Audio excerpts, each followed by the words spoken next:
GM, everybody, we're going to give it a couple minutes here to get folks into the space, get everyone up on stage. Bear with me a little bit. All right. Yeah, we've got an echo. Okay, is that coming from me then? It's probably not bad.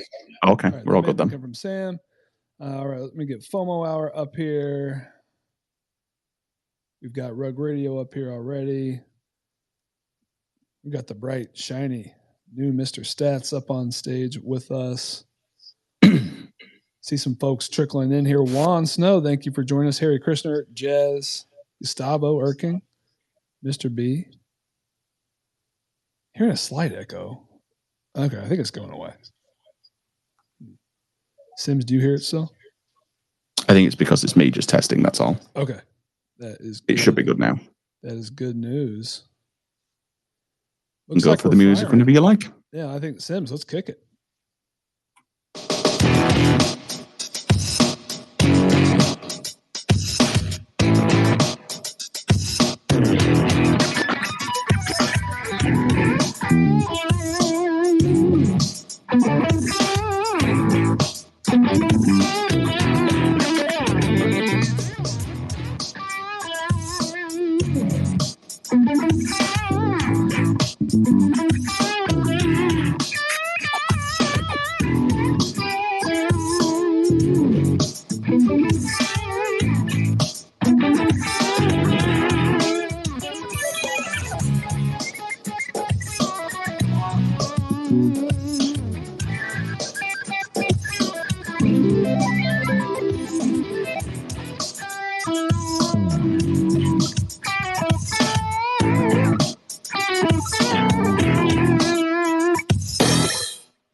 What up, GM. Today is Thursday, May 23rd, 2024. Look at that. Another beautiful day to have a beautiful day. All right, enough of the Farouk impression. Farouk's not here today. It is me, Tyler D. They gave me the keys to the FOMO Hour show, and I'm bringing along my old pal, Sam. He was formerly NFT Stats. Now he just goes by Stats. He cut the NFT part out of it. For me, I think, Sam, quick intro. He is the single best follow for NFT and crypto analysis from my perspective. Meme land, they saw that. They picked up on him. Sam, GM, how you doing? And tell us about this rebrand.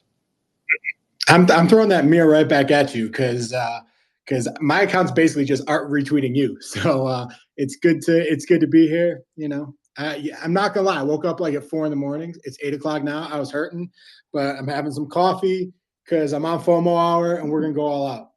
Well, Sam, we're so happy you could join us here today with Mando out along with Farouk. But we've got Sims. He is the best producer in the world. He's also super close to all these markets. Sims, how you doing this morning? Pretty good, mate. Pretty good. Morning to everyone else as well. Just making sure we're all good because we've changing up the audio slightly, so we're making sure everything's good to go. But we've, I don't want to say I'm surprised, but we've managed to nail it first time. Touch wood. Touch wood. I think we're doing okay. We've got the video rolling. We've got the audio on the spaces rolling. So I think we're okay. We'll get that stream pushed out here in a minute to those of you who want to see our bright and shiny faces. Folks, what are we talking about on this special episode of the FOMO Hour? We're going to start with the quick market report. We got to talk about this crypto bill. This was the single biggest story in the entire space yesterday. Everyone was celebrating across the timeline. We're going to talk state of NFTs. We haven't been talking NFTs really at all, and probably rightfully so. But we're going to do 15, 20 minutes on the state of NFTs. Just how bad is it? We're going to talk about Blast with Mr. Blast. People have called him Blast Stats. No one's reporting more closely on this than Sam. And then we'll end the show with a little bit of talk about Meme Land, Pixelmon, and more. But before we jump in, do want to give out a special shout out to our sponsors. So our monthly partners here for this month, MoonPay and Fairside. Sims, we've been partnering with these folks for a while. Let's get this, for the shout out here this morning to buy and sell crypto with PayPal. Make sure you download that MoonPay app. And then Fairside, of course, Fairside Network on X, wallet coverage for drains, scams, and more. Shout out to both of them. All right, we're going to get into it here with Sam in just a minute. I'll start us out with just a quick market report here. So in summary, the big things I'm looking at, crypto majors are chopping ahead of the ETFs. The decision day is today. It looks like ETH was leading. We saw ETH touch 39.50 here this morning. It has since dipped. Everything has dipped a bit here in the last 30 minutes or so. We've got CNBC talking about Solana, calling it Big Three, and then asking, is an ETF coming for Solana next? So that was interesting. We've got meme coins pumping across chains. Pepe leading the way, close to $6 billion for Pepe. That's almost double what With is. So it is clearly leading. We've got NVIDIA crushing earnings in TradFi. They announced a 10-for-1 split. The stock's over $1,000. It's $2.5 trillion in market cap, basically even with the entire crypto sector. So thought that was notable. And NFTs mostly chopping across chains. We've got MetaMask talking about adding Bitcoin. Pixelmon announced its TGE event, and then Fancy Top added a couple new tourneys. So that's a quick rundown of the biggest headlines that I'm watching. I want to just briefly get into the top story of yesterday, this FIT 21 bill, and I'm curious for your thoughts on this, Sam. I'll give us just a quick intro from the newsletter. I did cover it this morning in the Morning Minute.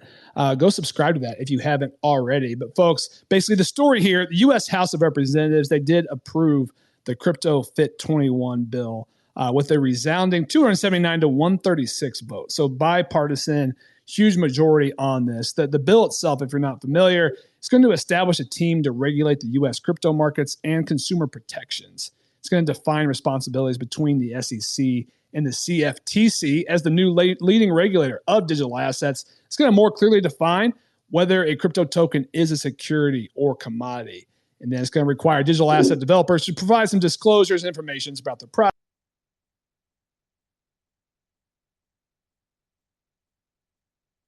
Phone call there. Apologies for those of you on the spaces. The bill passing is already considered to be the biggest win ever for crypto policy in the United States. This is the first time a major crypto bill has passed in Congress. Many are celebrating. I'm going to read a couple quotes here. Brian Armstrong, CEO of Coinbase.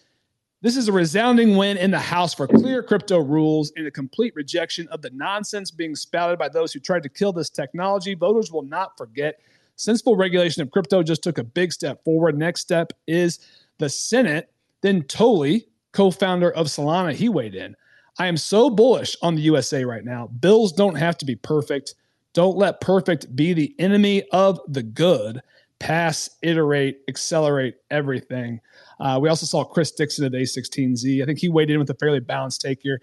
It's an important step in providing long-awaited regulatory clarity for crypto, protecting U.S. consumers, and promoting American innovation. It's also a big step for holding bad actors accountable, which is good for everyone. So some pretty positive notes from some serious thought leaders and builders in the space. I think to cap it all off, we saw the Biden administration put out a statement that it's going to work with Congress to create a balanced regulatory framework for digital assets as well. So it just seems like a huge day across the board, one of the biggest wins in Washington that we've seen. I'll pause. Sam, any reactions to this? Any chatter in your circles? How are folks receiving the news here? I mean, I guess I just reiterate everything that was said. I think one, it feels like crypto is just kind of having, this happens in American politics sometimes, where something starts controversial and then just kind of moves towards the opponents realizing this is not worth our energy. This is not something we really want to fight against. And then everything shifts. I think we saw it a little bit in marijuana legislation. You know, not to get too, I mean, one issue where it happened was gay marriage. Like in gay marriage in 2008, Obama ran on a platform of not allowing gay marriage. Then suddenly it just became a consensus kind of bipartisan thing for a while. You know, like sometimes American politics just have big shifts. And I think that that's what's happening right now with crypto, where the opponents are realizing this is not a good use of our energy. And the proponents are very adamant about it. So it's just, I think the people who oppose it have other things to worry about that are more important than this one. So I don't know. I think it feels like the tide has really, really turned over the past week. A lot of it due to, I think it all kicked off with the DGods guy, with Malcolm, a friend of mine, Malcolm, asking Donald Trump, will you accept donations in currency, in crypto? Over time, it just became clear that this was something Trump thought he could kind of have a big leg up on. And then Biden's like, is this where I really want to lose on opposing crypto? So that's one view. And then the second thing is kind of exactly what Chris Dixon said, is like, this maybe I think a lot of cryptocurrencies kind of do look a little bit like stocks. I think there are some where that is the case, but that framework of forcing them in that category wasn't working. It's been failing. And the result is that, as Chris Dixon said, like, there's no regulation to hold anyone accountable for anything. So I think the idea, okay, that's not working. Let's move forward. Let's figure out how to clamp down on scams, how to clamp down on insider trading, how to clamp down on pump and dump schemes that like probably aren't healthy for the consumer, like, and create some framework for it. Like this is kind of, to me, this feels like a bit of a step in that direction. So yeah, those are a bunch of thoughts. I think it's something that we've chatted about before, right? It's that, like, in crypto, like, we celebrate the freedom aspect, and the freedom aspect is huge. But I think for builders to move forward, you need to have these frameworks. And then also, like, with respect to the bad actors out there, like, there's just, it feels so unchecked. And now it feels like, and that's why I included the Chris Dixon comment, that it's a big step for holding bad actors accountable. I think most reasonable folks would applaud that.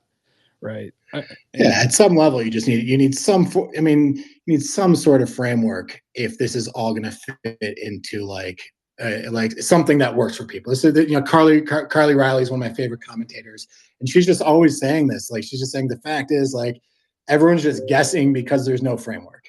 And the black and white approach that the SEC took led to zero progress towards any framework, and hopefully this is like the start of something.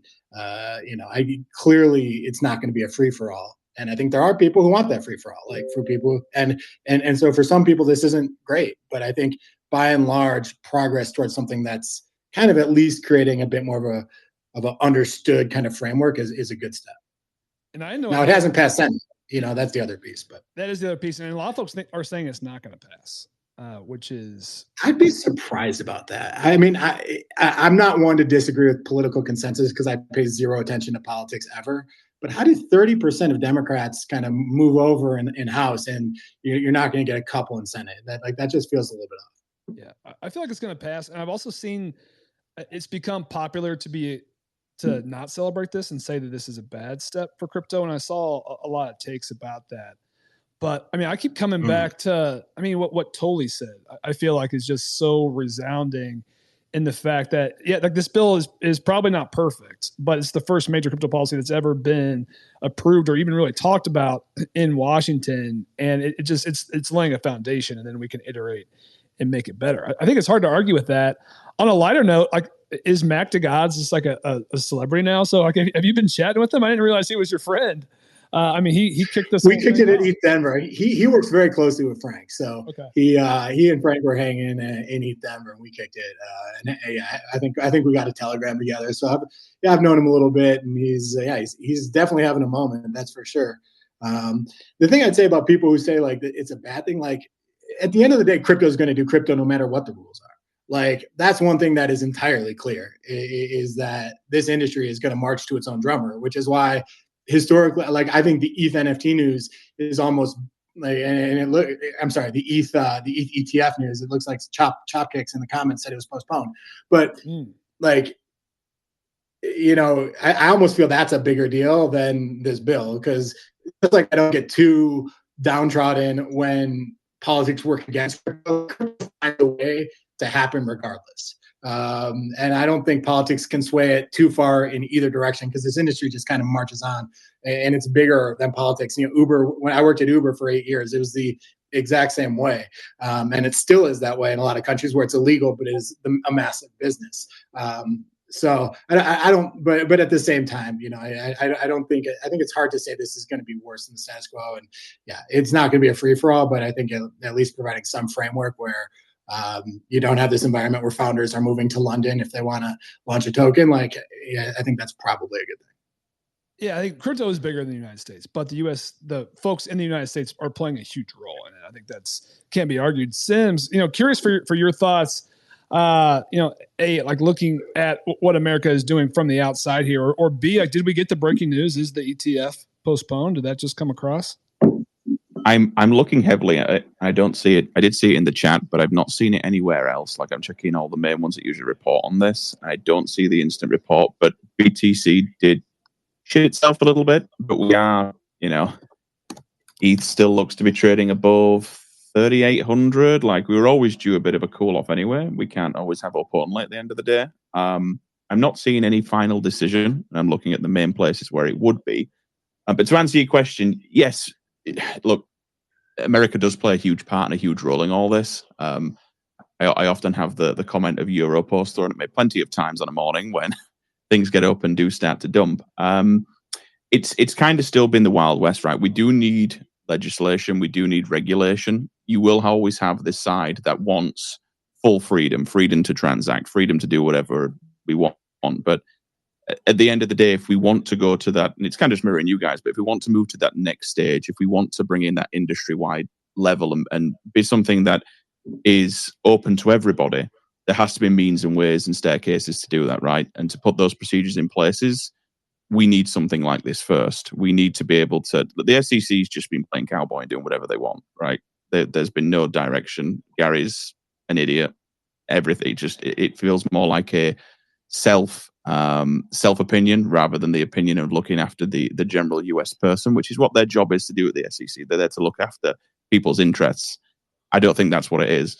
Gary's just been out on an all-out war for himself. So this is a big step. If these changes can come in, it's good for everybody, especially getting more people easily and more accessibly involved in crypto.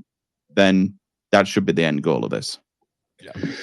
Also, Tyler, I wasn't saying that the U.S. is important. The U.S. is tremendously important, but even in the absence of a lot of this stuff being quote unquote, or kind of being positioned as securities and whatnot, like the U.S. is huge. People just use VPNs where they need to and do what they have to do. That was more my point. It's not that the U.S. doesn't matter. It's that regardless of what the rules are, like people find a way to be involved in the space no matter what. So it's I always think of Uber because I got arrested twice when I worked at Uber. Uber is still illegal in Hong Kong, and that business is massive. There's a difference between legality and enforcement. Yeah, totally agree. I do think it's harder to see the path to a $10 trillion industry without more of a push in the U.S. But I think we're all in agreement. Huge news. We will continue to track this the ETFs here if that is actually being postponed or not. I think a lot of folks have called for potential postponement. It seems like it's a done deal. They're going to get approved. Is it going to happen today? Or did they have time? Like they were rushing to get the paperwork out. The fact that they were all doing the paperwork and seemingly working around the clock, I took as a signal that it was a done deal. But we will certainly see, and if that news breaks, we will certainly report on it. I do want to shift gears. I want to talk state of NFTs. We haven't talked NFTs really much at all. And I'm going to try to fire up my screen share here. This is going to be first time on FOMO Hour. Let's try this.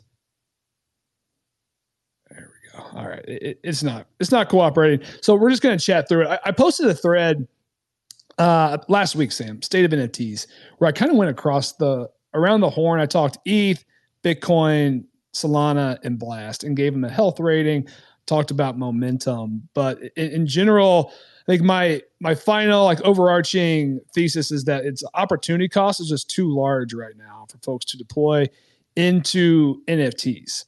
And that I think we're going to continue to effectively consolidate until the next major catalyst comes. And then I did list out what could be some potential catalysts. I'm curious for your thoughts, high level. What do you think is happening? Why aren't we seeing movement? And then we can go into more specifics in each of these different blockchains.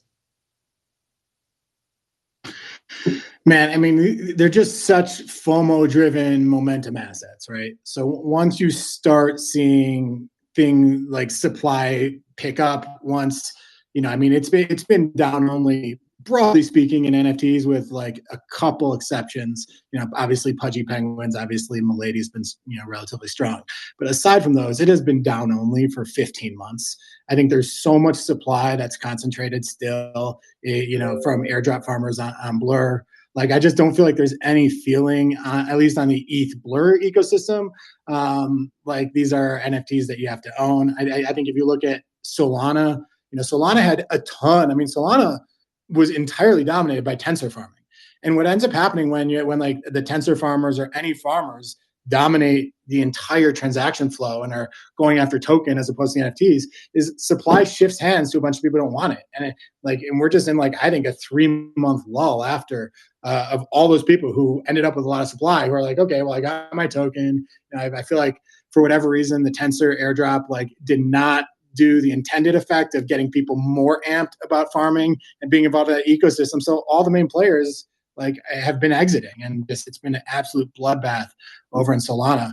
But then you have other stuff where there's no farmers. You have like the art blocks market. We saw those Fidenza sales, and of course ordinals. And it's just very low momentum right now. It's just things are going in the wrong direction. People want to use their money elsewhere. I don't think it's about opportunity costs. I think it's about the fact that the price is going down. It's like the opportunity cost would be nothing if the opportunity cost didn't matter during ETH Denver when node monkeys were going from 0.3 to 0.9. Farming was big then. Meme coins were big then. No one was talking about opportunity costs. You just had momentum. And this is just a momentum asset. When that stuff reverts, people are very slow to want to get back involved. So I don't know if that's a boring answer. It's just the momentum. It's a momentum-based, FOMO-based asset. And when you start seeing supply accrue, FOMO goes very low and people back away.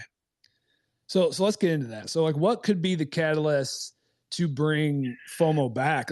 Do you feel I guess a big one that I'm calling out is the potential end of blur farming. I'm curious, do you think blur farming will actually end on June 26th? And then part B of that question, do you think that would actually be a catalyst?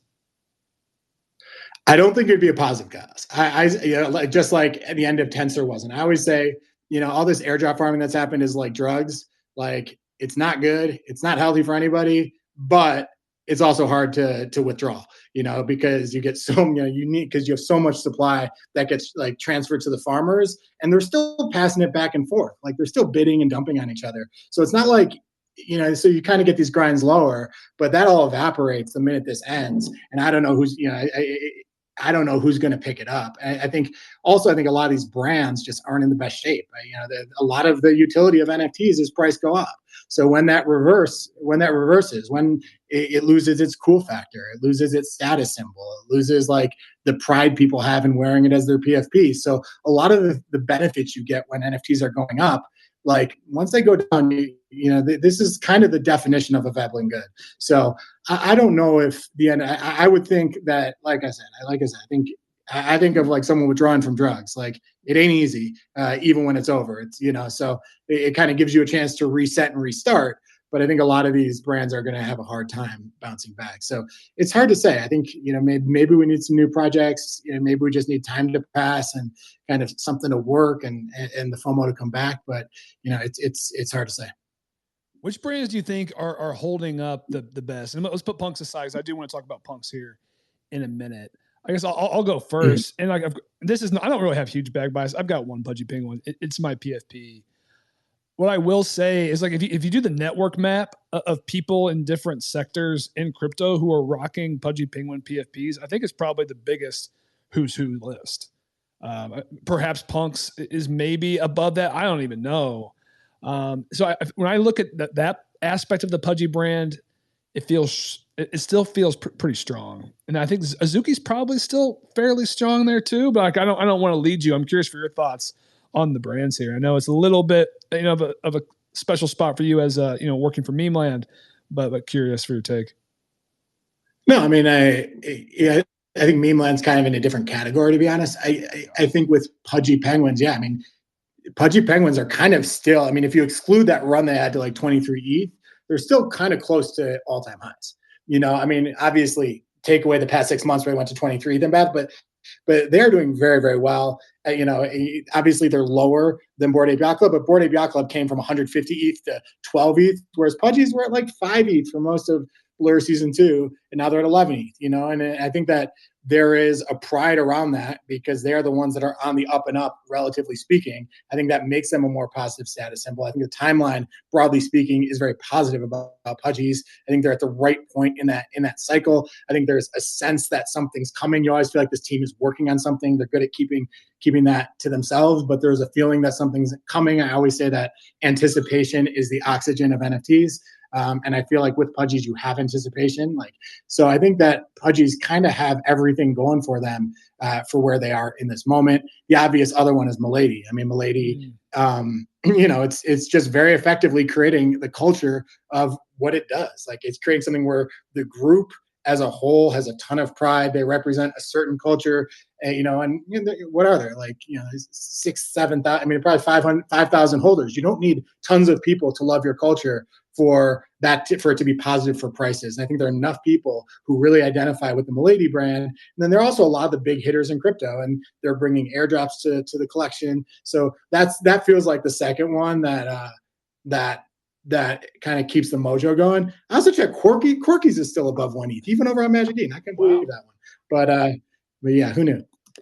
I'm not going to put Corky's in the bucket with those two. I think there are other little pockets of culture that are thriving. But when I think of the big names, I have a harder time getting. I mean, Azuki has anticipation for sure. They've been very open about a token coming, and I think that keeps that one doing pretty decently well also. But yeah. I'm surprised there hasn't been more chatter around this Azuki token, because we do know that it's coming. The Pudgy token we all think is coming, but there's also the huge camp that say that will scream that you're an idiot for even talking about it or thinking about it. Though it does seem like a preordained outcome. I do think that is a potential catalyst down the line. I have no idea when that's going to be. But I think with Pudgies, you just know they're cooking. You can call. It's like they're always cooking. That team is not taking any time to take a breather, and something's coming. So I think that's. I think that's something. I think that's certainly the sense I get from talking to folks. I think Azuki, it's just look, their last drop that everyone got so excited about ended up hurting a lot of people. So I just don't. I think that they're going to have to. So I think they have to prove themselves here. So I think that people are kind of we got hurt last time. A lot of whales spent a lot of money on elementals, and it went below mint price pretty quickly. I think broadly speaking, it wasn't as great of a brand event, but look, there's still a lot of people who love their Azukis. I think the brand is still strong among their core holders. So I think they have a lot of good things going, and I think that kind of pro and con is why they're kind of kicking it in this 5 ETH range, which for this market is nothing to scoff at. Yeah, it's pretty damn good. And I feel like we're starting to forget about elementals. I forget that the cash grab that elementals was, and the massive damage it did to the entire market at that point in time. It's hard to state, but I guess the only thing that's going to heal that is time. And guess what? We're 9 months out now, maybe close to 10. I think it was last July. I think the big thing that's going to hold it is this token going well, or that's going to heal it. Time can do so much. I think right now there's a little bit of I remember so well, March to June of last year where everything was dumping. The market was. I mean, I was at Proof at the time. Moonbirds went from 10 to 2. Everything. And we won't go into that shenanigan. But everything was getting absolutely crushed, and Azuki was going from 13 to 18, and it was all in anticipation of Vegas. Everyone was so pumped for Vegas, and then Vegas. Yeah. So I do think that memory is still real. And I think the way that they are going to win everyone back is by doing what they're doing, by being consistent about what they're anticipating. And then whatever this token is, whatever it ends up being, for that to deliver. Yeah. And people love their PBTs, their physical back. They're doing something on Bitcoin. So we'll see how that goes. We got to talk punks. Punks was a huge story. I feel like it would have been the story of the week had it not been for this, the ETH ETF bombshell. So back in the news after Super Punk World, we don't even necessarily need to get into that. We can if you want. I'm looking at the punk floor right now. It is 33.99 ETH.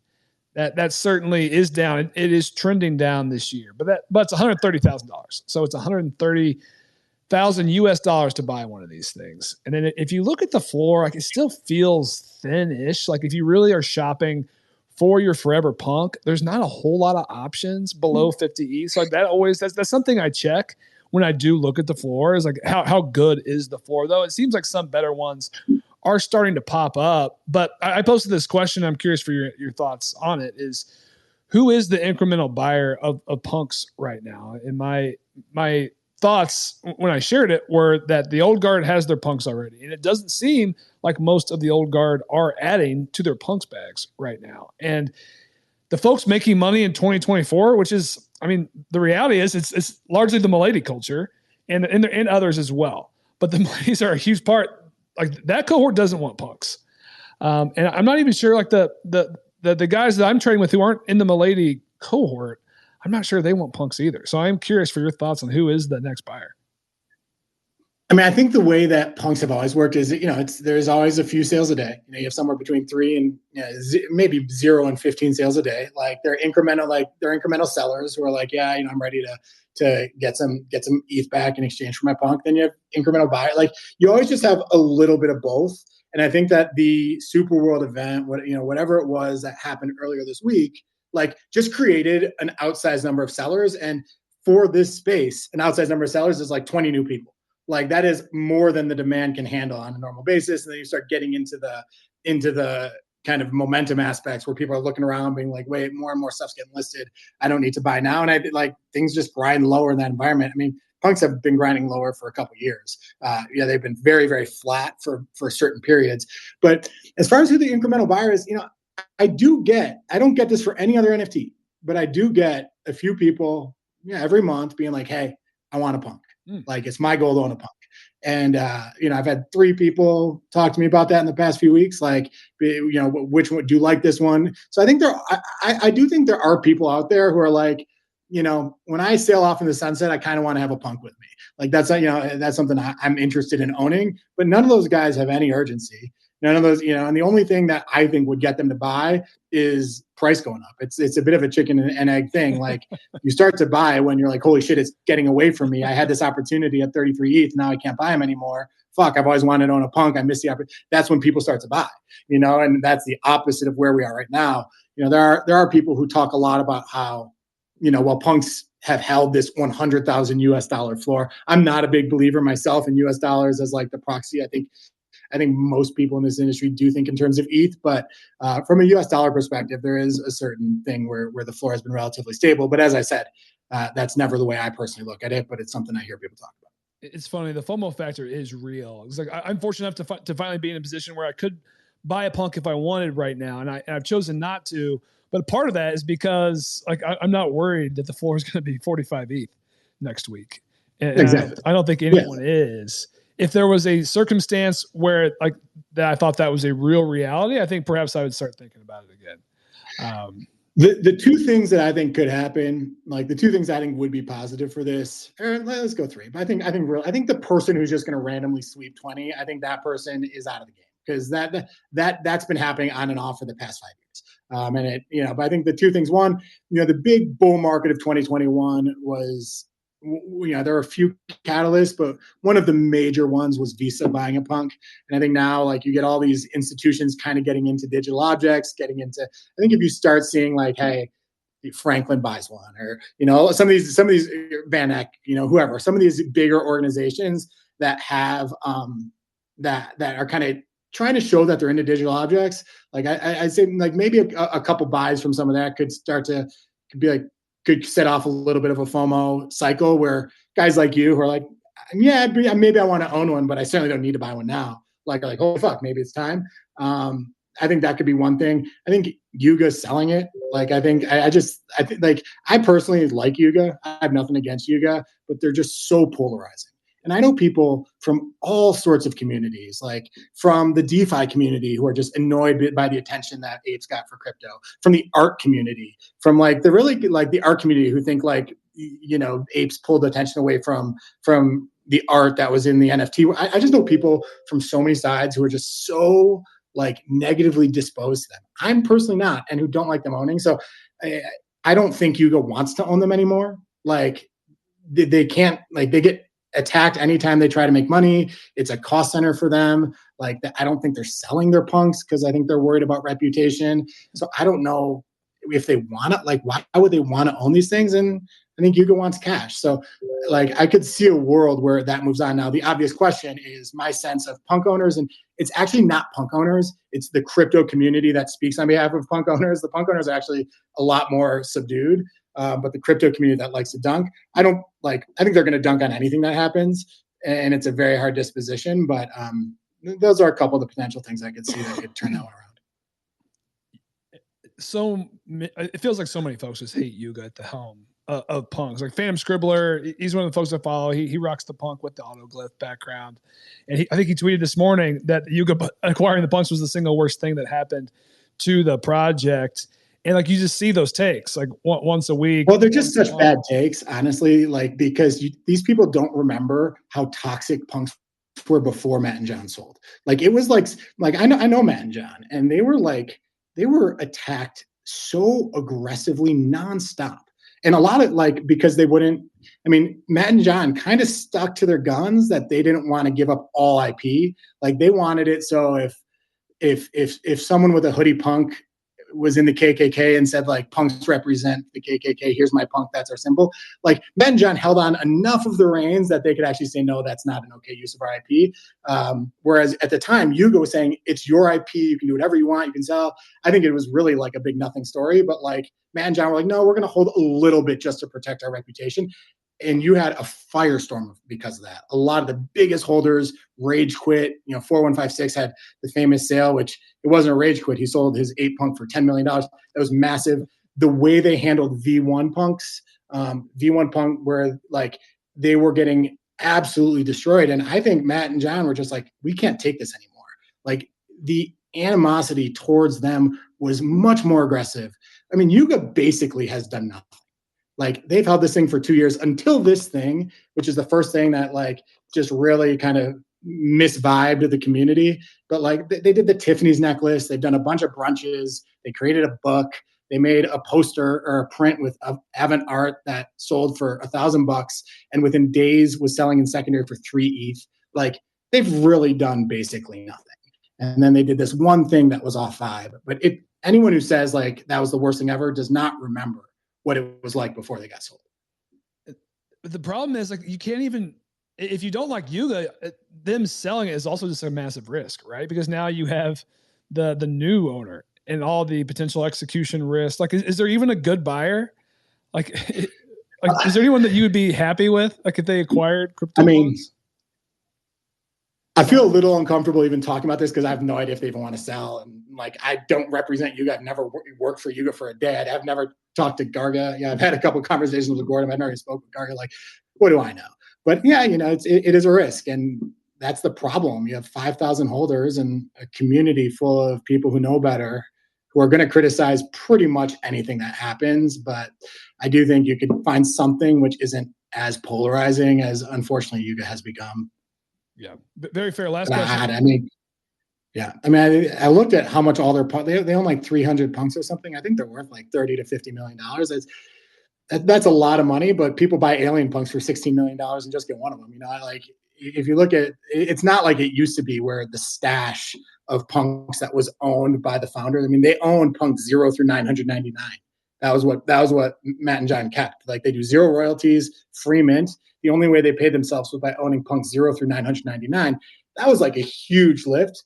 Right now they own 300, and I guess they own some V1s too. Like, I think there might be numbers that could work, but this is just total speculation. I have no idea what I'm talking about, and I hope that no one from CoinDesk writes anything about this. Well, I guess last question, with the caveat that you have no idea what you're talking about. When people come to ask you or talk to you about buying a punk, do you tell them it's a good time to buy? I think it's hard because I think people right now, like owning punks, honestly, has been kind of boring. And I think a lot of people want to be efficient with their ETH. And it's very hard to predict what could change what's been a 2-year trend. I personally like owning punks. I still think that like in 10 years, this is an asset that could be worth a whole lot of money.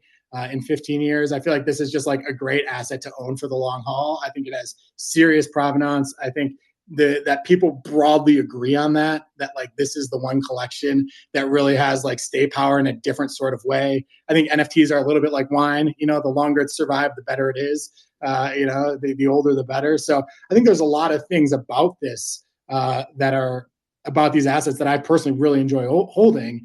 But if you want to be, farming blast, then you're probably going to make more money over the next 3 months if you buy a punk with 35 ETH. So it just kind of depends on how much money you got and what you want to do with your money. Yeah, I think it comes down to that specifically for punks. And I do believe the Blast TG will be a catalyst. We'll talk about that here in a second, but we got to talk Bitcoin NFTs quickly, just for a couple minutes. Were we all full of shit talking about the great paradigm change that was ordinals and coming on spaces? I'm guilty of this myself, and just slamming the table on the puppets and the node monkeys. Are they truly different? Do you feel like they're just in the same bucket of ETH NFTs? What's your kind of read on the huge run up we saw, and then the large crash back down? And prices are brutal. We have puppets at 0.16, node monkeys at 0.23, down from everything's down 70 to 80% right now, just to set the backdrop. I always thought everyone was full of shit on this one. Like I could understand the narrative of the provenance of being on Bitcoin and all that stuff. But at the end of the day, it's about people forming a relationship with a JPEG that they really like, and it's about FOMO.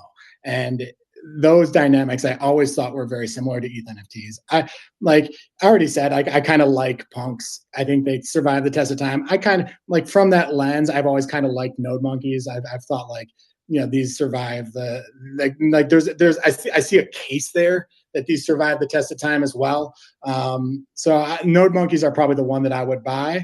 I think Ordinal MaxiBiz is clearly cooking. Like, the team there is extremely aggressive, extremely big personalities, making big statements that holders can resonate with. So, and those are similar traits that would make an ETH NFT do well also. I don't know. I think this is kind of like the newest generation of NFT projects with big personalities, with kind of provenance stories. And I think a couple of them will do well. But at the end of the day, I don't think the core situation of these being momentum assets where people buy them because of FOMO, and you just have a pretty interesting narrative on Bitcoin. But at the end of the day, like, that hasn't, the FOMO kind of reversed pretty aggressively. Well, yeah, that can happen, and it's painful when it does. I think some of the narratives were clearly wrong, and I'm a narrative guy just because I talk for an hour or two every day. So you have to come up with stories to tell people. But I still, as a trader, wearing my trader hat, I like the ability to go. I view NFTs and tokens as levered bets on the underlying currency on those blockchains. But I'm not a 10x leverage currency trader. So, like, my only way to make more Bitcoin right now, as I view it, is to trade NFTs or to trade runes. And I do think there is a cohort of people who share that mindset. So I do think that is still a potential driver and catalyst for these two categories. And when we think back to the ETH NFT ecosystem, we kind of talked about this. There really hasn't been any new shiny objects. There really haven't been any big new NFT collections. We got some big, exciting new NFT collections on Bitcoin. And of course, part of the excitement was number go up. And folks feel like it's going to be the new stuff that outperforms in the next cycle versus the old guard. And we kind of saw that. So that is a part of it. But yeah, I mean, maybe it just all boils down to we got a little too overexcited. But it was nice to hear you say that the node monkeys might still be on your list. Yeah, no, I mean, I love node monkeys. I think the other piece is, like, it's easy to forget this now, but there was a stretch there where ordinals holders were getting like 4-figure airdrops every day. So much. So it's easy to forget how much money people made during the moment. And Akin, who comes on your show a lot, made that point a lot. He's like, don't even think of these as NFTs. Consider this the insider movement of the up and coming kind of like activity on blockchain movement that's happening. I'm sorry, not on blockchain, on Bitcoin movement that's happening. And I think also, like, runes was a disappointment. Like, it just, people thought there was something crazy that was going to happen. And at the end of the day, like, it was fine, but it wasn't this thing that changed everything. And I think that whole narrative of, like, all the building that's going to happen on Bitcoin, we have the front row seat to that. We have the access pass. I think that with runes not changing the paradigm, I think a lot of that narrative started to kind of go in the background a little bit. That doesn't mean it's over. None of these ordinal teams like, we're done. Like, they're all still deep in this game and believe deeply. It's just, it's in a lull right now. It's so funny to hear it call a disappointment and I think that's the consensus view, that runes are disappointing. But let's just look at it on paper. So the dog token is sitting at 400 million. RSIC is at 200 million. Pups is at 200 million. So we've got 3 Runes tokens that are 9-figure tokens within a few months of the Runes launch, less than 2 months. So I guess 6 months ago, if I'd have told you Runes are going to launch on Bitcoin, we're going to have 3 9-figure coins within a month. Is that a disappointing outcome? Well, we're not 6 months ago. If you bought a Node Monkey, you'd be up right now. Like the delta versus 6 months ago is still fantastic. Like, you know, if it weren't for, 6 months ago, your Bitcoin puppet didn't exist, right? So like, and right now it's trading at 0.2 Bitcoin, a number that would have been celebrated. The reason people feel bad is because we're doing poorly relative to 2 months ago. So like, yes, I think like it's a good 6 month outcome, but 2 months ago, you did start seeing pups hit hundreds of millions. You did start seeing, RSIC in Wales market, people looking at $1 billion. I just think there became this narrative of we have to be there. Like Runes are what's going to change everything. And I don't think that's what happened. I think that they, but like, it's not nothing, but I think I just don't think it changed the paradigm in a way that matched some of the month in advance, 2 months in advance anticipation. Yeah, very fair.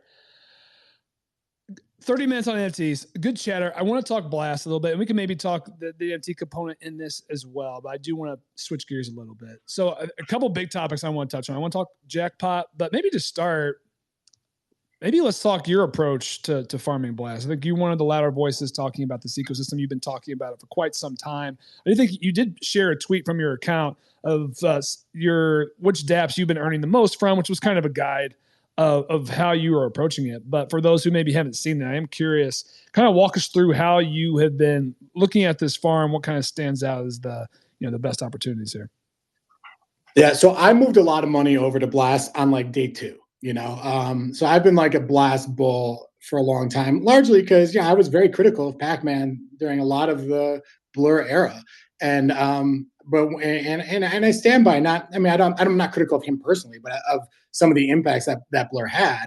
But as an analyst, you just can't, I got to know the airdrop farming community well, and they made a ton of money. They made tons of money. And, and I was this team is very good at making these tokens work. And that was when he launched the L2, I was like, all right, I've learned my lesson. I'm going to go big here. So I put a lot of money in. I'd say a lot of my farming is just moving that kind of what I call lazy money into different platforms like Wasabi or Juice or Init or Bloom, which got hacked, or, Thruster LPs. Most of my is pretty lazy because I have a full-time job. It's just been hard to dive too deep. That said, the real gold has been in Jackpot. And I think guys like Mooncat have been actually pretty good at anticipating where Jackpot's going to move. So that's been one case where I think that you make real money. The other thing is that tweet, the reason I published it is because the ones that have made me the most money actually were not the ones that were lazy money. They didn't require that much capital. It was stuff like Blaster, NFT Perp. NFT Perp, I'm probably using 3 ETH, and wow. That was one of my absolute biggest ones. Blaster, I set up my own NFT project, so that's not something that I'd probably recommend for other people because it's a lot of work. YOLO games, I was doing a few ETH of kind of, YOLO games is kind of one where I think it's EV positive over time to gamble. So the stuff that I made real gold on were not the ones that were just dump, tons of money into something and let it cook. So that was a little bit of what I was trying to get across with that tweet. Yeah. Well, thanks for walking us through that. I think a lot of folks still wonder, how can you play the game with low bankrolls? So you called out a few apps to do that. I want to talk Jackpot a little bit, and I'm not one to shy away from hyperbole, but is Blast Jackpot the most important thing that's happened to this L2, or perhaps even the broader Ethereum EVM landscape in the last couple of months? I think Blast Jackpot's the most important thing to happen in finance in 2024. Yeah. No, look, it's just, the numbers are crazy, right? PacMoon and Thruster is the most heavily gold awarded dApp on Blast, and PacMoon got more than Thruster got in a week. Now Thruster's gotten more since then, but I think that's where the people it is hard to predict, even though every time something happens, we're oh, that was obvious in hindsight. it's not easy to know what's going to come, but I think people are putting in like 0.5 ETH bets and getting enormous amounts of gold in return. I got to give a shout out to one guy. I mean, the one thing I would say is I'm not that deep in the farming game right now, so I don't actually know where the hot pots are right now. Mm-hmm. Like, and the problem is that the people who do know don't tell you, because it really is dilutive to tell people. But one person who does tell you is ICO Beast. Let me figure out what his handle is. It's either Beast ICO or ICO Beast, and I think he's really Beast _ ICO, and he's taken the old school kind of Web 2 influencer model of like, I'm gonna tell everybody everything I know and then hope they use my referral code. Remember, like, I'm going to give you a full blog here. I'm going to recommend all these lawnmowers. Just go to this link when you buy it on Amazon and I'll get paid. That's the ICO Beast model, and he's telling people everything he knows. And the one thing you can do to thank him is use his referral code when you join these platforms. And he's a really good follow. A lot of people, the ones that the real insiders know, I'll be honest, Captain & Co. Captain & Co. is the one that, like, you see guys who have like 50,000 gold and aren't like OSF, who just have who bridged over 1,000 ETH. Like, those guys normally are pretty deep in Captain & Co. A lot of them are deep in Cambria. They're probably doing, I mean, they're probably doing a little bit of maybe Fantasy Top. I'm not sure, but that's an expensive entry point at the, relatively speaking. But those are the names I'm seeing these guys talk about. And I'll throw Kettle in, and I think Cyrus talks about Kettle and just these luxury watch boxes. That's not a cheap entry game, as I understand it. I think you got to show up to the table with some serious capital. Yeah, Cyrus is spending money, yes. But I mean, look, Cyrus is the GOAT. Like, he doesn't do these things if he's not going to make money over time. But he's definitely, and he's making real gold. Yeah. But he's calculated though. He's the type of guy who'll be like, I can lose $5,000 on this if it makes me 10,000 gold. I'll do that 100 times a day. So, but there is a bit more of a capital barrier to entry to some of those strategies. Yeah, but that bet does require a number tied to Blast Gold, and your latest revised estimate, $6 per gold. What would have to happen for you to revise that down? Like, do you think that's the final number now that we're almost exactly 1 month out, a month and 3 days? What would have to happen for us to go lower than 6? Three things. There are three possibilities for what would make it lower than 6. One is that they'd extend it longer. So if for some reason this June 26th thing doesn't work, I do believe that they're pretty dialed in on that date. They came out pretty aggressively swinging. This is the date. Yeah. But that'd be one thing. A second thing, maybe I guess included in that bucket is giving out more gold than I expect, which I don't really think is going to happen. But we'll see. Their next distribution will be interesting. If they're like, we're giving out 20 million gold, then my estimates need to get revised because I have 15 million predicted.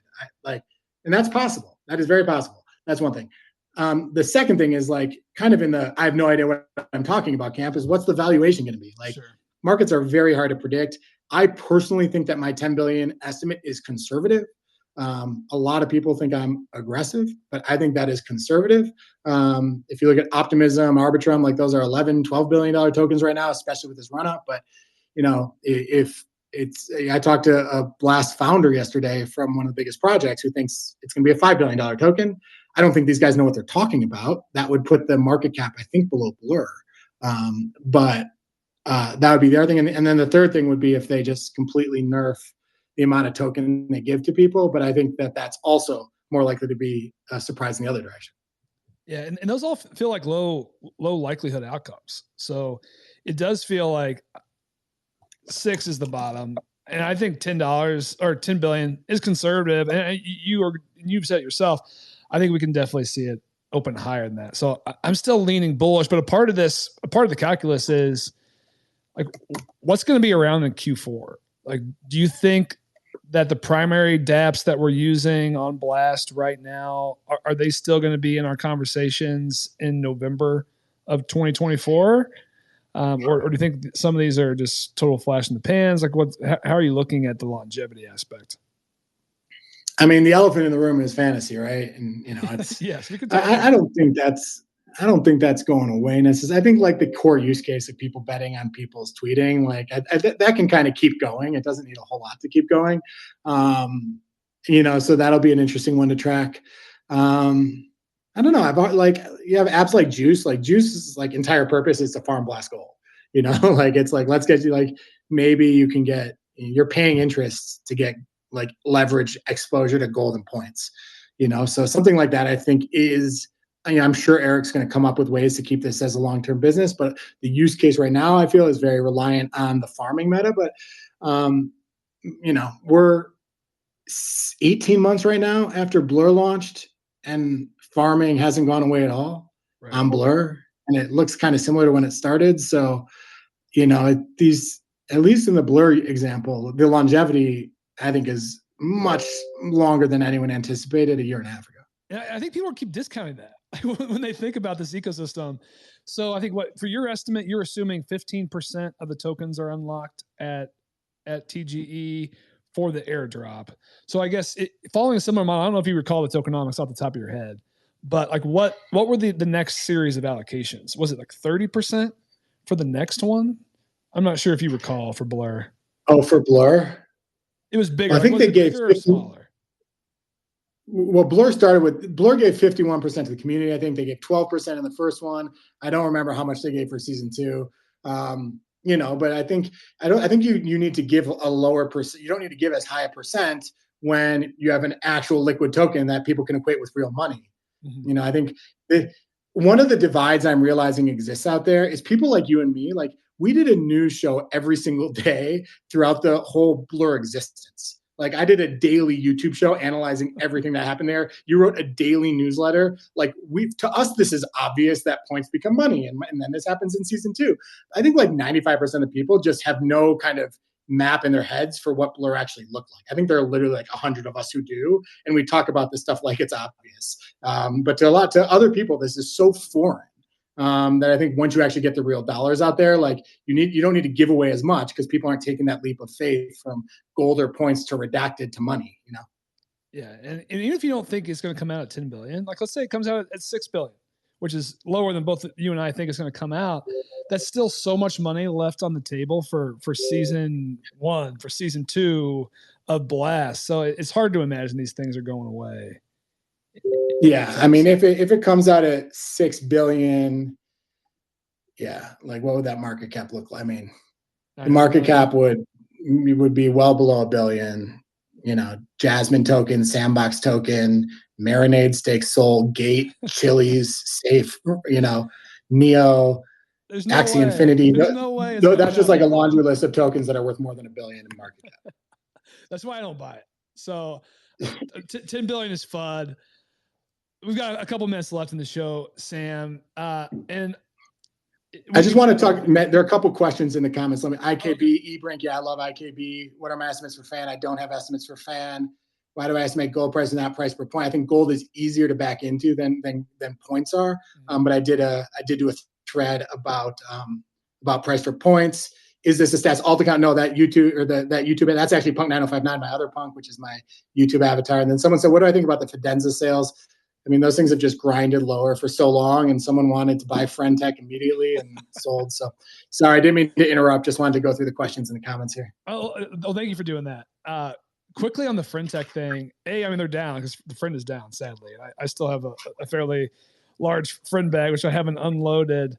What's interesting to me, when people just nuke the Fidenzas into bids, like, do they not know that the lending market exists? Like, you could get a much higher LTV loan, and then you could just default on the loan, but you still have somewhat control of the asset. So that's always what surprises me. But I mean, OSF did it for With, and then he made $10 million. So we're going to see people continue to do it.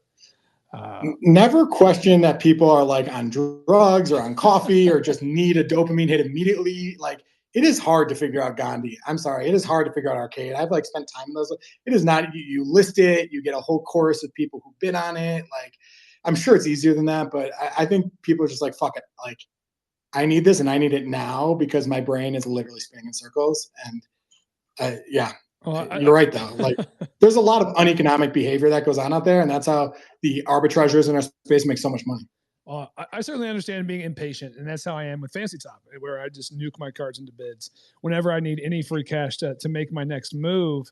Sam, a couple minutes left. I guess on the meme land, the big news this week was Pixelmon. We don't have to go super into detail. I'm curious if you can share maybe any insight into what the team looks for in partners. So, like, what would make Pixelmon a good partner for your stake land aspect of the company? I think a lot of it is just who's front of mind for the world right now.